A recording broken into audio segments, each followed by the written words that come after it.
Hello, my art-loving friends. Okay, the things that we need to complete this incredible, awesome, super granulating palette that I created from a game case. From Prodigal Sons, the last red is finally here. The red we have been waiting for. If you have missed the previous episodes, I will link them up in the iCard and in the description box below so you can catch up and then come back to this video and finish up the journey. So I may have ordered more than just the one red because I was ordering and I can't help it. Anyway, there's a little note from Gregory. He is the one who makes these amazing paints. Just saying that they were a little wet when he packaged them, so I might want to put them in the freezer. However, it's been so cold here in Colorado the last couple of days, so I am hoping that we are okay. And here they all are. I was only supposed to get a red. I chose the Cadmium Magenta PR 108, and seeing this hand-painted swatch on this paper makes me think I probably should have got one that was a little bit even more magenta, but we'll find out. Manganese blue. Why did I get that, you ask? If you know that I already have a manganese blue in here. It's because it's a rare pigment and it's one of my most favorites out of this entire palette, and so I wanted to make sure that I would have one available to me in the future. So I will be stashing this away and pulling it out when I need it because I know I will be going through it a lot when I do paintings with these paints. And then on his Etsy site, this dioptase just looked absolutely irresistible. Somehow in this palette, we now have to fit not just one full pan, but two. So let's hope there's room for that. And then we will paint with this entire set. And can I just say how much I absolutely love this homemade palette. This is the Call of Duty World War II game case that I made into the palette for the Prodigal Sons paints, and I just really like it. It gives me that sense of history, and I made it myself, and I just really like it. Let's see where these fit and get this show on the road. Let's open this Cadmium Magenta. Fully taped. I should probably get my scissors. Oh, nope, we're good. Let's see if it has been cold enough in Colorado for this wax paper to come off or not, or if I need to go put it in the freezer. It has been in a semi-warm house for about 4 hours. Here we go. We are good. We didn't lose hardly any on the wax paper. Oh wow, look at that beautifulness. Would you just look at that? The cat just played with the toy in the background. That's hilarious. So pretty. And then, yeah, because I was putting an order in and this one, oh, it just looked so gorgeous on the website. Oh my goodness. I had to have it. So here we go. See how soft this one is. I know he just made these. Ah, no problem. Look how beautiful. Not soft. Little soft, and has my thumbprint in it now. And it is a cadmium, so I'm gonna go wash my hands. All right, we need to see where these fit in this very special palette. I know I've already told you guys, I'm just enthralled with this palette. I like it so much. Now all of these are Prodigal Sons paints. This whole side is super granulating, and then I did buy these Naples yellows in order to add a yellow to the palette. And then this and this are the Schminke Super Granulating Volcano Yellow and Volcano Red, and then I put half pans of those here. I also put these in my little tiny Schminke palette, which I did a video on, and I will link up there for you guys. So I think this red, if it can, should go here. We just need to make sure it shuts. Shuts perfectly fine, but this one is going to be the problem because if you look at where this CD case closes, this clip is farther down, and so it leaves room for this full pan, but this one is right near the edge, within a ½ inch or so. That makes things challenging here, but I really want this paint to be included in this palette, so I have to find a home for it. On top of that, I already made my little swatch sheet here to have the layout that I have, but I can't use my score tape because it's too far up off of the palette. But I could use a glue gun. And thanks to Eileen, you know Eileen, she comments on all my videos. Thank you, Eileen. She's been using a glue gun in a lot of her palettes lately, and that's a good idea. and I have been unloading all the boxes from my mom's house. She died, oh my goodness, 5 years ago, and we moved all of her entire house here with us to this house when we moved here 3.5 years ago. And I'm finally starting to go through all those boxes. I found 2 glue guns, so I could use a glue gun. Like just this last week, literally a day or 2 before Eileen messaged me about the glue gun palette thing. And it's a little different than what I'm doing here, just attaching this. But so ironic that I just found 2 glue guns from my mom's stuff and I could use one right now. I just think that's pretty amazing. Well, it either needs to go there or there, because the latch will not let it go where it has space right there. I will decide, and you guys will know in like 1 second. You can see where I decided to put them and how easily that re-wets. So pretty.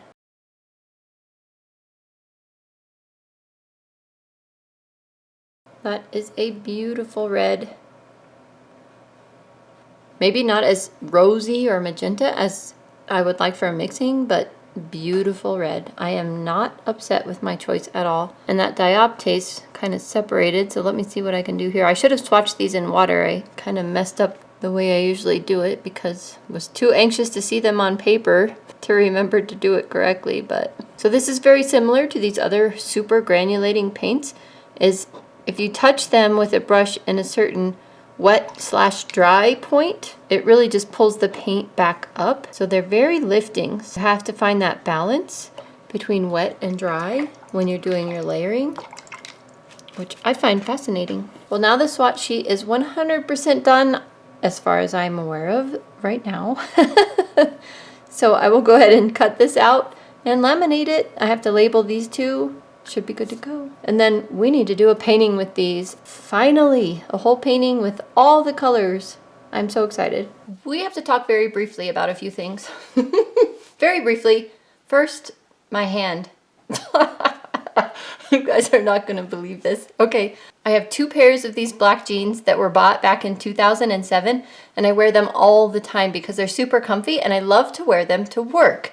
And when I say to work, that's when I go teach art classes at the college. Well, you can probably imagine that a pair of jeans that old and black are probably really faded. So I bought black dye, and I put on my rubber gloves, dipped them in the dye, swished them around. My hand didn't feel wet, nothing like that, but I took the rubber gloves off and this hand was dyed black. So I must have had a slit in the glove. And I have scrubbed, soaped, scrubbed. Oh, and this is as good as it gets right now. And it's not too bad except for the fingernail part of it is pretty sad. So I'm going to have a black hand in some of these videos, or a very strange looking hand. You're just going to have to accept that. Sorry. Next thing. I have been playing with this Paul Rubens glitter paper, and it is exquisite. I am in love with it, and I wanted to do today's painting on it. Here's one that I did on it. I put this up on my Instagram, but you guys haven't seen it. It's one I painted in my college watercolor classes. Regardless, once you get the paint on it, the glitter effect is way more subtle. I can see it in some of the lighter washes, and at certain angles, it's absolutely gorgeous, but the paper itself is really nice to work on. So I wanted to do today's painting on it, but it's just so small. The paper is a small size, and the painting I have in mind for today is going to be epic, because I say so. So we are going to use a 12 by 16 block, and I still debated whether this was going to be big enough or not for what I had in mind, but I think I'm going to try it. I'm going to go with it, and I will save this beautiful glitter paper for another project. It's kind of interesting because the back side looks the same as the front side, and one of these days I need to paint on the back side of this glitter paper and see if it is sized the same as the front. We're gonna have to do that sooner rather than later. So many projects, so little time. Let's paint. Hey, guess what? I changed my mind, kind of, sort of. I'm gonna use this glitter paper after all. I just can't not use it. I have to use it. And my son's girlfriend had a great suggestion because I still wanna do my big piece on big paper. She said, use this for your practice piece. So we're gonna do 2 paintings today. It'll be a bonus. They're basically gonna be the same painting. I will practice on this one and then I will make it larger on the next one. So I'm planning this basically a petroglyph scene, and I started out with that very large hockey brush to try and wet the whole paper. And I didn't catch it, but some of the top edges dried a little quicker than I expected them to. So it caused me a little bit of a problem later on, but not too bad. And then there is that cadmium red, the PR108, so pretty, the new red. There's jarosite. That's chrome red. And the hematite. I forgot how pigmented and scary strong that hematite is. Oh my gosh. So now I just grabbed a spray bottle and I'm spraying it all around. And due to the nature of these highly granulating paints, they erase really quickly, which I've already mentioned once in this video. But so spraying them like this, it's going to erase some of their color. So you have to be aware of that, ready for that. But you can see here I'm just laying in more of the petroglyphs with the hematite. And while I think so far this painting is turning out okay, it's not quite what I had in my mind. And I've never tried this type of painting before specifically, like with the petroglyphs, and yet I wanted it to be drippy and suggestive, so I just experimenting basically, and it's okay for what it is. It just needs refinement. We'll just say it needs refinement. I am letting that first painting dry because I actually am going to try the backside of that paper right now. Anyway, this is Arches. This is a painting I did a long time ago. It's not even dated. Oh yeah, 2018. It was just a super fast thing for fun. But I'm going to use the backside because I thought, while you were waiting, you might want to see how the Schmincke Super Granulating PR108 compares to the Cadmium Red Magenta PR108 that I just got from Prodigal Sons. So this little pile up here is also the Schmincke Super Granulating PR108. So I'm going to activate that with some water, activate this with some water, although it really doesn't need it. It's super strong right from the get-go. And put some water while those are sitting, marinating, in a couple of squares here. And since we didn't do a swatch for that dioptase, let's do a little spot for that over here. You know, keep ourselves busy while things are drying over in the window in the sun. Let's do the dioptase first. What a fascinating, beautiful color, by the way. What that looks like. Can't see my water spot. Nice. Grab a little bit heavier application at the top. Cool. That's pretty. Okay. Let's do the Schmincke PR108 over here on the palette. Grab another bit of it, more concentrated. Added a lot of water on it, so it's taking a bit to get it super concentrated because I put too much water on it. So that's the Schmincke Volcano Red. Now let's do the Prodigal Sons Cadmium Red Magenta PR108. Look at that. Look at how much is in this brush. It's just spectacular. Here we go. Spread the water out just a bit. Oh my goodness.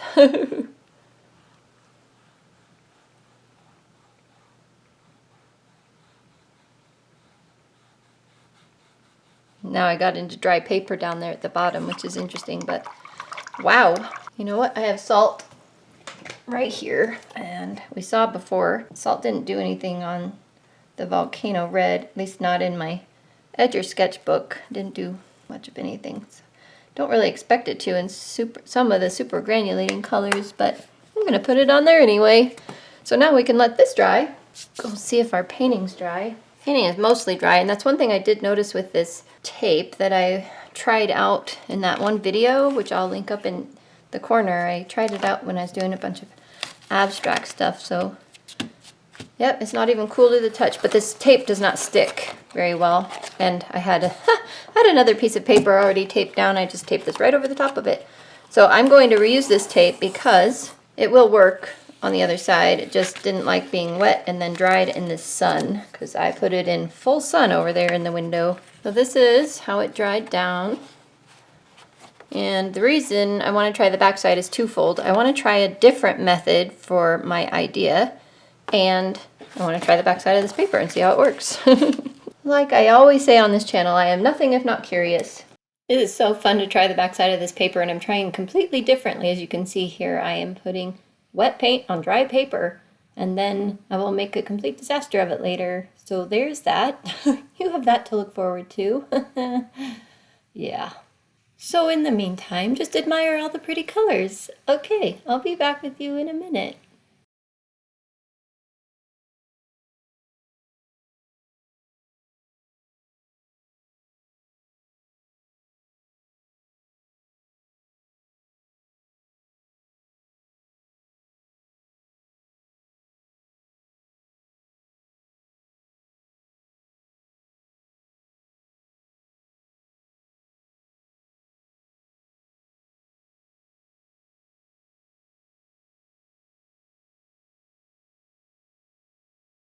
I'm putting this one aside for the moment, but we'll get back to it, so you will see it in more detail in a minute. These are all dry, and I wiped the salt off. That dioptase, you can see that's just a beautiful color. And the difference here between Schmincke's PR108 and Prodigal Son's PR108. And yeah, this definitely has more of the magenta tint to it, which I really like. I was glad when I realized after I received it, I'm like, oh, it's also a PR108. Why did I order that? But I ordered it for a couple reasons. It's still the only like red he has listed so far as of today. And I really liked the hue, so win-win. It is prettier, in my opinion, than the Schmincke version. The Schmincke version definitely is more granulating, but it is a super granulating color, so there you have it. A lot more pigmented, this one here. The paintings are dry. Here's that last one. I hate it, but that's okay. However, the back side of the paper worked just like the front side, so I do believe it is double-sized. Here's the first one. Now that one's way better, actually. I didn't like that at first. It was kind of not what I had in my head, just not what I had pictured, but I do like it a lot now, especially when I compare it to this disaster mess. But I can refine this, actually. I can fix this with a fine liner. I'll do that later because I'm still in the mood to paint with these paints. Yeah, I know, these aren't the Prodigal Son's paints, but this is that Cosmic Shimmer Luna paste that Kimberly Crick gave me in that first box she sent me. I will link that up in the iCard and in the description box below if you missed that video. She sent me 2 boxes. One was just gifts, and one was stuff that I had purchased from her. But anyway, this was in the first one, and it's a gold shimmer. So I just grabbed a toothpick from upstairs, and I'm mixing it up because it had a tiny bit of separation. But I am actually going to use this in the next painting. And that will be one more thing we can mark off the list of things we need to try out. Plus, it is perfect for this next painting, I hope. This block I had actually not opened yet. I took it out of the plastic when I showed it to you guys, so you can see the cover, the black cover is still on it. But one of the complaints I have with Arches blocks is that they come apart. So look at that. It just is falling apart. So the whole pad, the whole block is coming off the backing. Oh, look, I just lost the whole thing. And then, yeah, it's completely loose here now, look. And then the block itself comes apart. So when this happened in my 16 by 20 and my 18 by 24, I kind of forgave it because it's such a big block that I thought, okay, fine.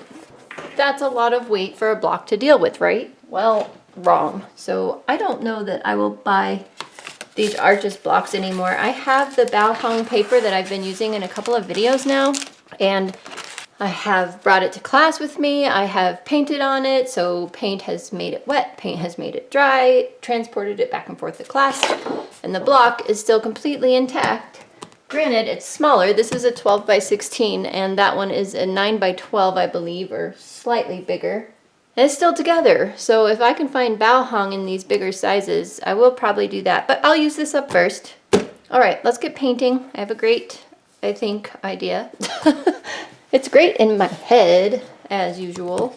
So I think I forgot to tell you that I kind of abandoned the whole idea of the petroglyphs because I just didn't feel I was very interested in it anymore. So I have had this mountain idea for a painting that I've been wanting to do for a really, really long time, and this mountain idea will work perfectly with that gold shimmer paste that Kimberly gave me. Not only that, it will also work perfectly with these highly granulating paints from Prodigal Son. So perfect for my Prodigal Son's palette, perfect for the shimmer paste, and I get this idea out of my head finally. It's so exciting. So you saw I didn't wet the whole paper this time. I just wet from the mountains down and then only about a third of the way past where the mountaintops are, and then just let it kind of drip down at the bottom where you can see the paint going. It's a pretty cool effect. Once I get the paint on kind of like I like, I want to blur the sky a little bit. So I am pulling a little bit up into the sky, just kind of fuzzying it out basically. And I'm going to add some more darks. And once I'm happy, I'm going to let it completely dry before I put the gold shimmer paste on. I thought about putting it on when the paint was still wet, but I decided to let it completely dry in the hot window again.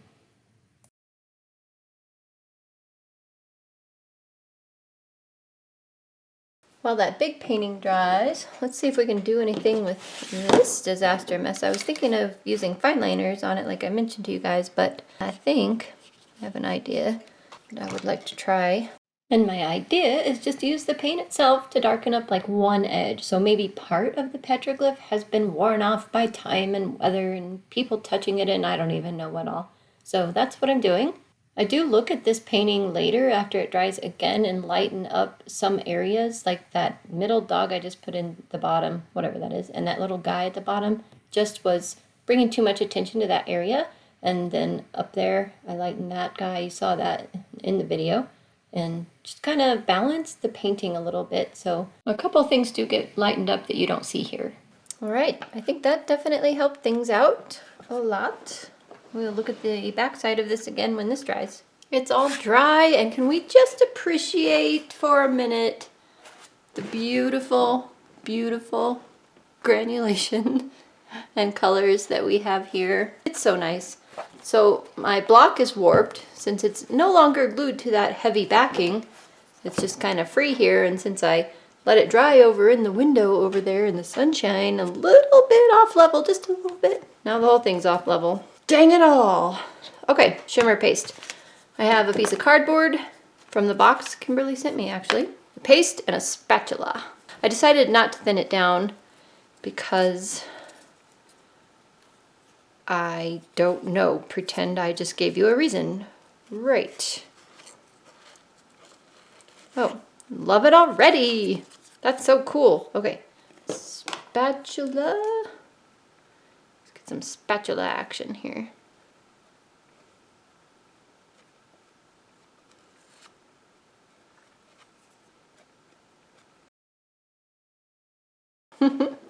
That's so cool. I would have used a palette knife for my oil painting stuff, except they're all at the college where I teach my classes because we have one or two more oil painting classes to go there before the semester is over. So I just leave my stuff there because I don't usually oil paint on this channel or for fun at home. So I didn't bring it home, but we just did a class where we did entire paintings with just palette knives. So I brought every single palette knife I own that I know of to that class, and I left them there because why not? Okay, can I just say I'm loving this? I know you have a glare there. If I push it away, it's less interesting. We're just going to show you the glare because it shows you the beautiful sparkle that this paste has. I'm liking this cardboard. I don't just have a card handy, like a credit card or anything that I could cut up and use. And I know we often get those, what do you call them? The promo cards for basically promos on wine, I think. It's usually like that one brand that I probably can't say on the video or I'll get DQ'd. But anyway, I don't have one of those. They come in your meal kits as promos. Did I say that already? I think I did. Didn't have a spare. I've been trying to like declutter my entire house and not just hold on to random stuff. But cardboard works, people. If you want to use cardboard, then you should. I pretty much continued to blah, blah, blah, blah, blah, blab the whole rest of the way through this part of the video, so I spared your poor ears and cut that all out, but you can see that once I got the gold on, I could definitely see we needed some contrast. So that is a mixture of the Vivianite and the Smalt 200S.